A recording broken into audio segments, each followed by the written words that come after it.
Traders Club, tudo bem? Hoje a gente recebe aqui no estúdio Luiz Fernando Alves Júnior, sócio-gestor da Versa, cuja estratégia long bias rendeu nada menos que 212% nos últimos 24 meses, enquanto a Bovespa subiu 43%. Obrigada, Luiz Fernando, pela tua presença aqui com a gente. Eu que agradeço. Para começar, conta um pouquinho pra gente da história da Versa e das estratégias que vocês perseguem por lá. Tá, legal. A Versa gestora surgiu a partir do Fundo Versa. O Fundo Versa surgiu numa outra gestora chamada GTI, onde eu trabalhava. O fundo surgiu em 2013 como um outro fundo. Depois das eleições a gente teve a saída do investidor âncora e aí a gente resolveu mudar a estratégia, transformar na estratégia do Versa um fundo long bias de alto risco, alta volatilidade. E esse fundo surgiu então, essa estratégia, em novembro de 2014, num cenário de terra arrasada, basicamente, que era logo após as eleições. Por outro lado, um cenário onde a gente enxergava enormes oportunidades na Bolsa, o que motivou, inclusive, fazer uma estratégia mais comprada, né? A gente, justamente o long bias. E aí, desde então, a gente tem carregado uma posição bastante otimista, usando aí a nossa alavancagem. A gente tem algumas formas de alavancar, que eu vou citar, e é essa posição otimista que resultou nesse ganho extraordinário aí nos últimos 4 anos, né? Você tem duas estratégias lá, Charger e a Tracker, né? Você pode explicar um pouquinho pra gente dessas duas estratégias? Vou explicar. Então, é o seguinte, o Versa foi o nosso primeiro fundo, e é o nosso flagship fund, né? O Versa Long Bias. O que ele é, basicamente? Ele é um grande long short, tá? Então essa é a primeira forma de alavancagem do fundo, que é o quê? Uma carteira grande, comprada, que é financiada por uma carteira grande vendida descoberta. Por que a gente escolheu essa forma de alavancar o fundo? Via long short. Primeiro porque o long short é o que eu fiz a minha vida inteira, é o que eu fazia no Itaú, e é o que eu sempre fiz. Então é um lugar uma zona de conforto. E segundo, porque quando você faz uma alavancagem usando ações dos dois lados, quando você tem um risco sistêmico, uma crise, a sua carteira vendida descoberto cai junto com a sua carteira comprada, então é uma forma mais protegida de alavancar. Além disso, a gente também tem nesse fundo uma carteira de opções. A gente usa opções para ficar mais do que 100% comprado e até defender o fundo em alguns momentos. Tá? Então esse é o nosso flagship fund. Dessa estratégia surgiram outras derivadas de estratégia, né? A primeira derivada é o VersaFit, que é, na verdade, exatamente igual ao Versa, só que com metade da volatilidade do fundo, metade das posições e metade do risco, por consequência. Ou seja, o VersaFit é para quem gosta da nossa estratégia, gosta da nossa cabeça, mas não quer correr o risco do Versa, que é muito elevado. Tem o VersaFit. E aí a gente montou recentemente o Charger, que é o quê? É um fundo long only, um FIA, um fundo de renda variável long only, sem alavancagem, só ações, que é basicamente a leitura da carteira comprada do Versa, né? O long short, carteira comprada vendida, o Charger é basicamente essa carteira. E aí, recentemente, a gente montou o Tracker também. O que é o Tracker? O Tracker tem menos a ver com o Versa. Ele é um fundo multimercado macro, tá? No qual ele tem uma carteira long short lá dentro que corresponde a 10% do Versa. Então é como se fosse um fundo macro que aplica na renda fixa, faz câmbio e tem 10% do Versa. Por que a gente fez com esse outro fundo? Porque antes de ser gestores de ações e tudo mais, nós somos alocadores de risco. Então a gente busca no mercado onde estão as melhores oportunidades para a gente investir, para a gente colocar risco. E você não tem só ações no mercado para colocar risco, né? Você pode exprimir uma mesma visão otimista com o Brasil, por exemplo, com outros ativos, com a renda fixa e com o câmbio. E nos nossos fundos, até então, a gente era restrito a ações. No Versa, basicamente, só ações. No Charger, FIA, só ações também. Então, a gente montou esse outro veículo para poder usar esses outros instrumentos para exprimir essa nossa mesma visão. Eu falei ali no início dos 212%, queria que você detalhasse um pouquinho melhor como que vocês conseguiram essa rentabilidade. Tá. Sempre tem um grande responsável, né? Que explica boa parte do resultado. E esse grande responsável, no nosso caso, foi a Locamérica. Foi um investimento muito bem sucedido que a gente começou a fazer lá em 2013 ainda. E aí é bom que isso exemplifica exatamente o nosso horizonte de investimento, que apesar da gente ter esse fundo muito volátil, a gente é zero curto prazo, a gente é muito longo prazo. E a Locamérica é um exemplo claro disso. A gente começou a investir no 2013, não, foi no início de 2014, e ao longo da crise a gente aproveitou para aumentar a posição, porque a gente viu ali uma oportunidade muito rara, que é uma empresa que tinha carros no ativo, né, e carros é um ativo líquido, então a gente sabia quanto que aqueles carros valiam, né, e dívida do outro lado, e quando você fazia a conta de quanto que a empresa valia e comparava com carros menos a dívida, a empresa tinha 70%, tinha 30% de desconto para isso. Então era um caso onde, se tudo desse errado, provavelmente você ganharia um pouquinho, porque se o cara liquidasse a empresa ia sobrar mais do que valia a empresa, e se tudo desse certo ia ser uma coisa boa, né? Um movimento bom. E a gente teve a felicidade de ter o Pátria como sócio na Locamérica, que fez um baita trabalho lá dentro de turnaround operacional, e o papel multiplicou por 10 nos últimos anos. Então esse foi individualmente o maior ganho, mas além disso a gente teve ganho muito forte também, muito expressivos em siderurgia, com os Minas e Gerdau. A gente teve ganhos expressivos também, basicamente na carteira long como um todo, e a carteira short se comportou bem nesse momento, subiu pouco. Então a gente tem alguns shorts que estão até bem batidos por aí, como o Raia Drogasil, que depois de 2 anos está de lado, enquanto o resto do mercado andou. Então foi toda essa combinação que fez com que o fundo tivesse essa performance espetacular. Legal. Como é que vocês estão posicionados hoje? A gente continua otimista, a gente continua acreditando que, na verdade, aí até usando aí um pouco a cabeça do Henrique Breda, que fala muito nos ciclos, né?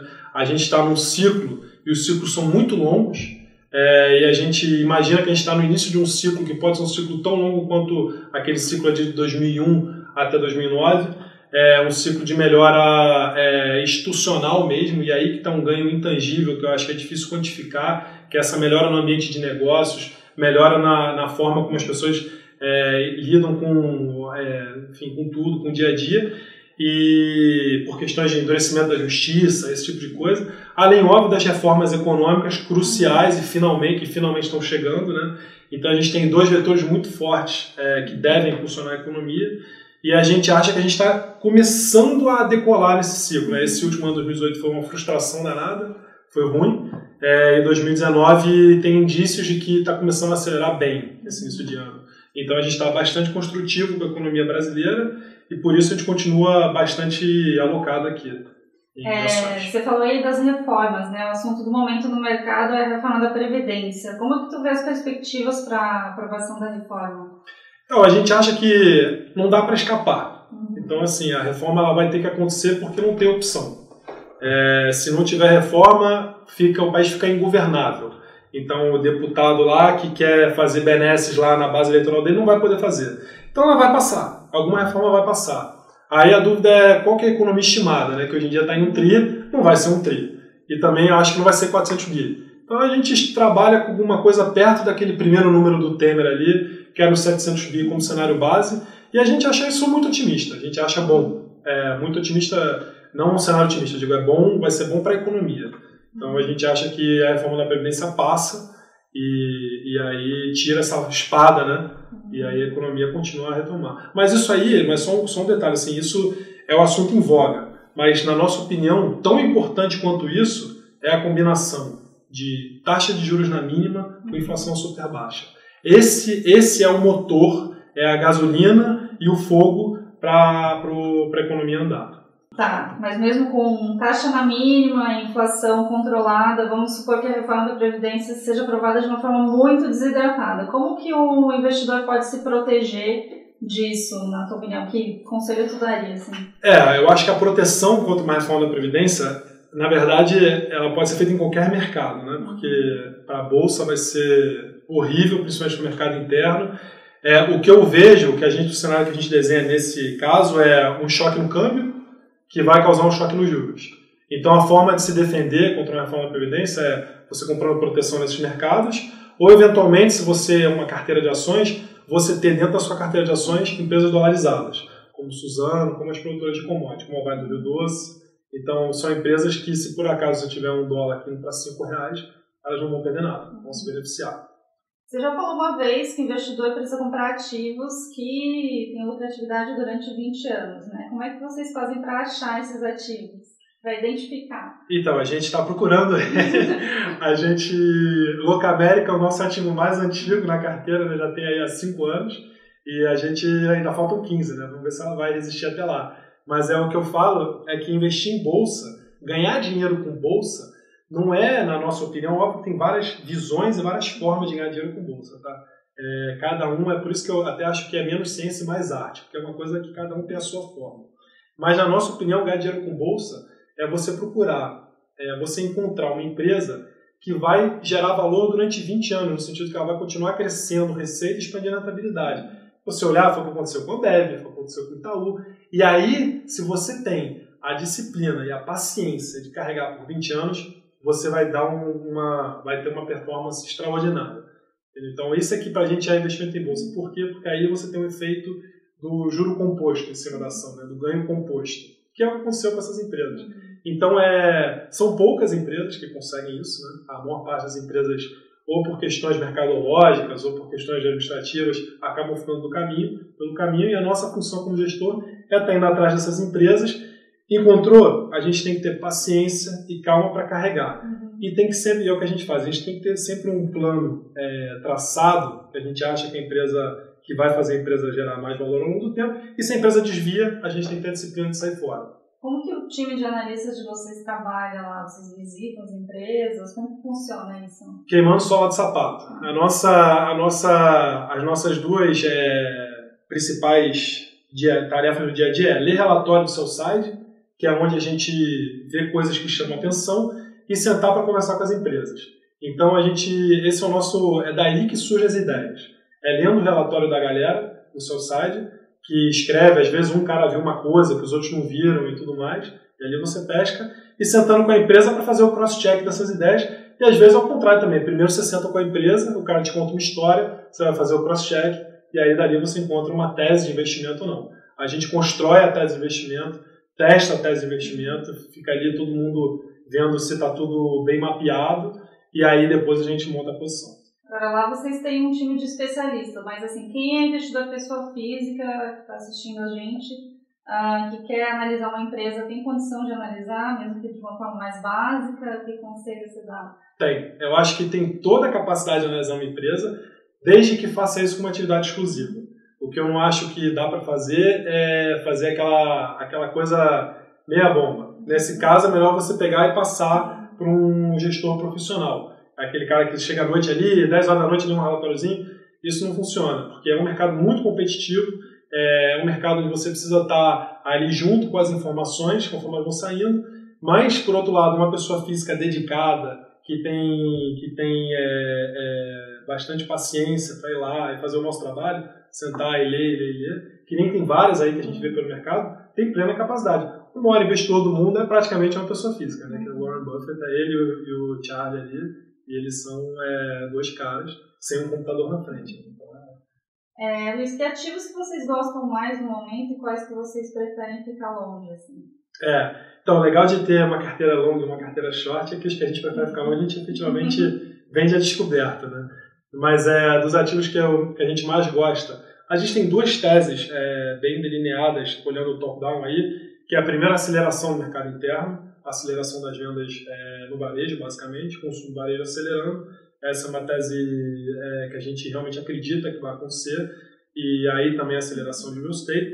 E do outro lado, uma tese construtiva para commodities também, não pelo lado de China, porque ali a gente tem algum medo de desaceleração e tal, mas pelo lado de que o equilíbrio de oferta e demanda mudou. Hoje em dia os mercados de commodities estão oligopolizados, então você tem no minério 3 grandes, na celulose você tem uma Suzano com 30% de market share, então hoje em dia o poder de preço saiu da mão do consumidor e está na mão do produtor. Então, posto isso, de ações que a gente gosta bastante, de mercado interno, a nossa maior posição hoje é Hering, que é uma varejista, que está passando por transformações internas muito profícuas, está acelerando vendas. É uma empresa que hoje tem uma margem líquida em torno de 16%, 17%, já teve de 21%, a gente gosta muito. Outra tese que a gente gosta aqui, compartilha com algum de vocês do Traders Club, é Via Varejo, também varejista de eletroeletrônicos, uma empresa que está com a rentabilidade extremamente deprimida.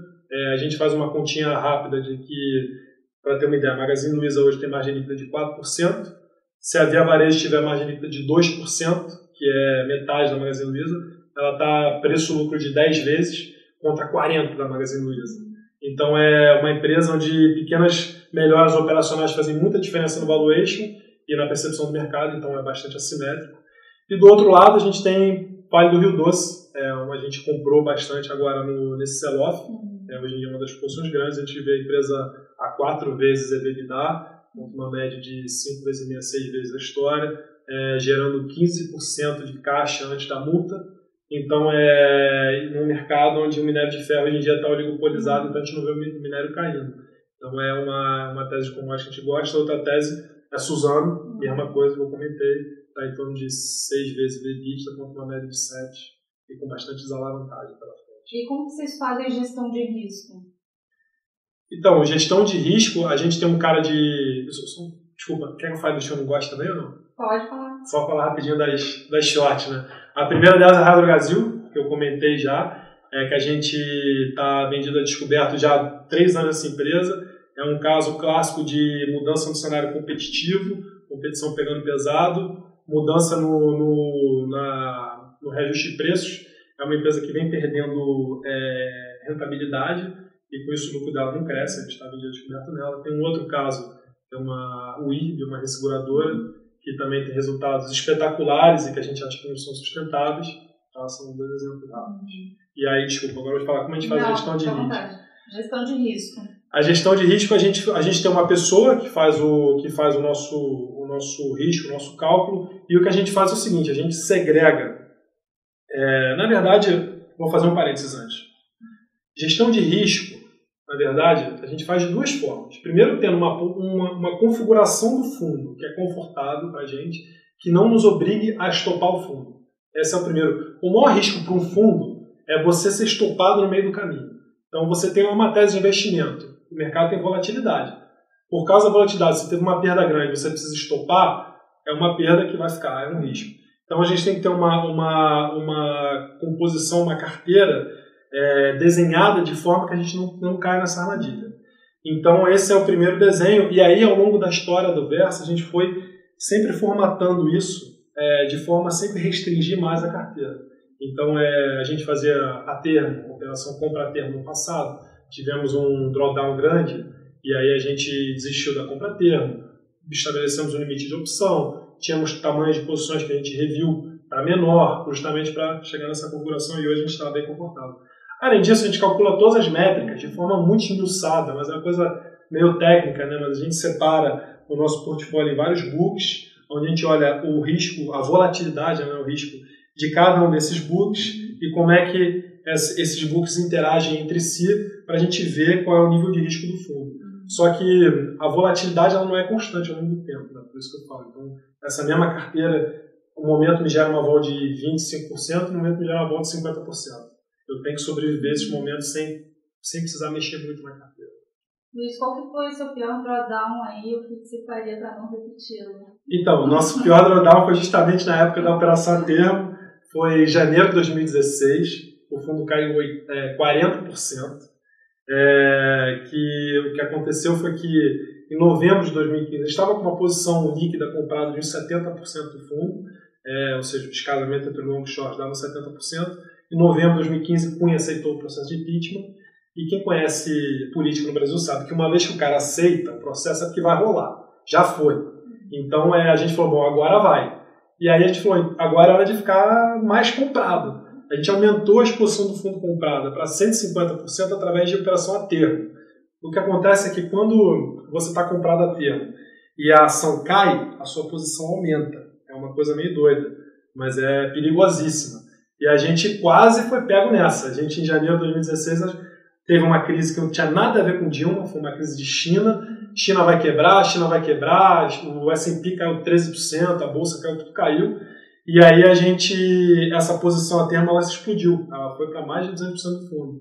No meio ali do fuzuê, a gente estabeleceu a regra de nunca mais fazer alavancagem a termo, que é o que eu te falei, e a gente estabeleceu um limite de opções. A gente passou a posição para opções, de forma que a gente criou uma proteção sem diminuir a exposição. E aí depois, em março, a gente recuperou toda a perda, a gente subiu 80% em março depois, e depois disso nunca mais nada parecido. Depois disso, nosso pior mês foi 18% de queda, nosso pior drawdown depois disso foi 40 e poucos % em 5 meses. Qual que é a porcentagem hoje de patrimônio líquido que vai para short? A gente tem hoje, a nossa carteira short hoje, ela está em torno de 120%. Tem um buzz hoje nas redes sociais sobre alinhamento de clientes com fundos. Como é que vocês fazem lá para educar os cotistas em relação ao alinhamento, as estratégias de vocês? Legal, isso foi uma coisa que veio junto com o Versa, na verdade. Quando a gente começou a fazer o Versa dessa forma, a gente falou assim, bom, para as pessoas poderem ter alguma vontade de investir com a gente, elas precisam entender o que a gente está fazendo, porque só olhar aquele cachorro louco ali, aquele cavalo bravo, vai assustar as pessoas. E a gente começou a escrever, a gente montou o site, que é um blog, na verdade, onde a gente passou a falar o que a gente estava fazendo, passou a explicar várias coisas sobre o fundo, então tem lá um artigo sobre o risco-retorno do Versa, por que não olhar a cota todo dia, por que a gente não faz day trade, por que aí a gente explica mensalmente o que a gente está fazendo, então tem artigos explicando essas mudanças na carteira, essa última mudança de posição a gente foi escrevendo conforme a gente foi fazendo, essa última mudança de limite de posição que foi recente. Então a gente escreve muito para as pessoas e tenta sempre falar, olha, o Versa é um dinheiro que você não pode precisar pelos próximos 5 anos e é para você botar e esquecer. E esquecer que lá na frente você vai ficar feliz. Mas se você ficar olhando isso todo dia, você vai ficar louco. Então a gente tenta passar isso para as pessoas.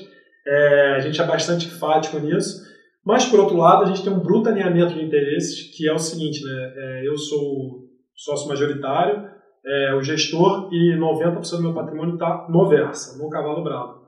Então eu sou o cara que mais sente quando o fundo perde, né? Então eu acho que maior alinhamento de interesses do que esse não tem, apesar que é um assunto meio polêmico, né? Tem gente que acha que não é tão bom porque pode deixar sua visão turva num momento ruim de drawdown, só que a gente é justamente treinado para isso, né? Esse é o nosso treinamento. O que difere um gestor, um trader profissional de um trader amador? É o sangue frio. Isso é um negócio muito mais emocional do que qualquer outra coisa, porque o mercado tem volatilidade, né? Então você tem que ter convicção e paciência e sangue frio, né? A gente preza pela transparência. A gente bate muito nessa tecla e é aí que a gente quer se diferenciar. A gente não entende por que algumas pessoas não querem explicar as teses de investimento. Se você bota na sua carteira, você tem que ter muita convicção do que você está fazendo. Se você tem muita convicção, você pode sentar e escrever. Então essa que é a nossa cabeça. A gente não escreve, a gente monta, a gente primeiro monta e depois a gente escreve tudo que a gente está fazendo. Não só a tese, mas a gente abre a carteira, a gente abre todo mês quais foram os maiores ganhos, as maiores perdas. Quer dizer, uma pessoa que nos acompanha sabe a carteira inteirinha, que está toda lá. Que algum mês, algum papel vai aparecer em destaque. Então, se pega, sei lá, os últimos 10 meses, e a gente não tem tanto turnover, você vai montar a carteira inteira do Versa. Então, a gente não tem problema nenhum em fazer isso, em abrir o que a gente está fazendo. E essa a gente vê que é um dos nossos diferenciais, realmente é a transparência. E vocês têm um estilo diferente de empresa também, né? Comparado com os mercados de cultura e tudo mais, um pouco mais descontraído. A gente tem a cultura de que roupa bonita não ganha dinheiro. Então a gente prefere trabalhar confortavelmente e a gente, na verdade, a gente tem esse jeito... É que a gente, como é que eu vou falar? A gente enxerga que o mundo está mudando. O nosso negócio está mudando também. Antigamente, o cliente dependia do banco. Hoje em dia, o cliente já vem por conta própria. E o cliente quer entender, por outro lado, o que está acontecendo. Ele ainda quer o gerente. Então, ele quer se aproximar de você. E aí, hoje em dia, o mundo está muito mais sem todas essas restrições, esses intermediários. O mundo está um mundo mais direto ao ponto, vamos dizer assim. E a gente quer ser mais direto ao ponto mesmo. Então, a gente não tem vergonha em aparecer mal vestido, a gente usa as mídias sociais para realmente se aproximar das pessoas, para interagir, para falar com o cliente e tudo mais. Mas uma coisa que deixe claro, isso não quer dizer que a gente é menos criterioso ou menos trabalhador, não, pelo contrário. Lá só tem cavalo trabalhando mesmo, galera extremamente dedicada e a qualidade das nossas análises pode ser vista nos relatórios até no próprio resultado. Vocês têm um perfil de cliente que se aproxima mais de vocês ou vocês buscam mais um perfil específico? O nosso cliente que a gente mira é a pessoa física. A gente quer o cliente que está preso no banco. A gente quer esse cara. A gente quer libertar ele do banco. Falar, olha, amigão, você pode vir aqui, abrir uma conta online e ter fundos melhores do que esse que você tem no banco e mais. Eu te explico o que eu estou fazendo. Eu vou te ensinar. Vou te mostrar. Você não entende nada de mercado? Legal, você vai aprender sobre o mercado. Essa que é o nosso público-alvo. E aí a gente realmente acaba tendo uma interação bem maior com os clientes. Então a gente tem bastante contato com as pessoas que nos procuram, óbvio, né? Pelo Twitter, pelo Facebook, pelo Instagram. Não tem uma mensagem que fica sem resposta. A gente responde tudo.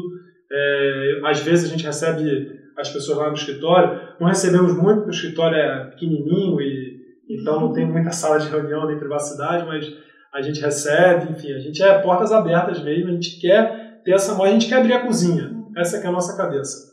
Deixa as pessoas verem o que a gente está fazendo aqui.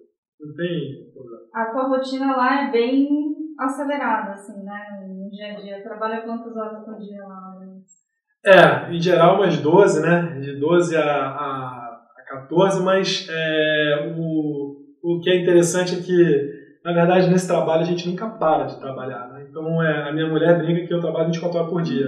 E é verdade, porque eu chego em casa várias vezes e sento para escrever um relatório, sento para ler coisa que saiu. E no dia a dia também você vai pegando insumos, né, das coisas que estão acontecendo. Então você está sempre lendo jornal, lendo coisa lá de fora, lendo novos papers que vão saindo, mudanças de teorias e tudo mais. Então assim, você nunca para. Investir... Você não faz nada para dar uma desestressada, assim? Então, pois é, sabe que eu fico sempre me perguntando assim, preciso arrumar um hobby, não é possível. Meu hobby é sentar e escrever relatório, fazer um site, não é possível, vocês têm um hobby fora do trabalho.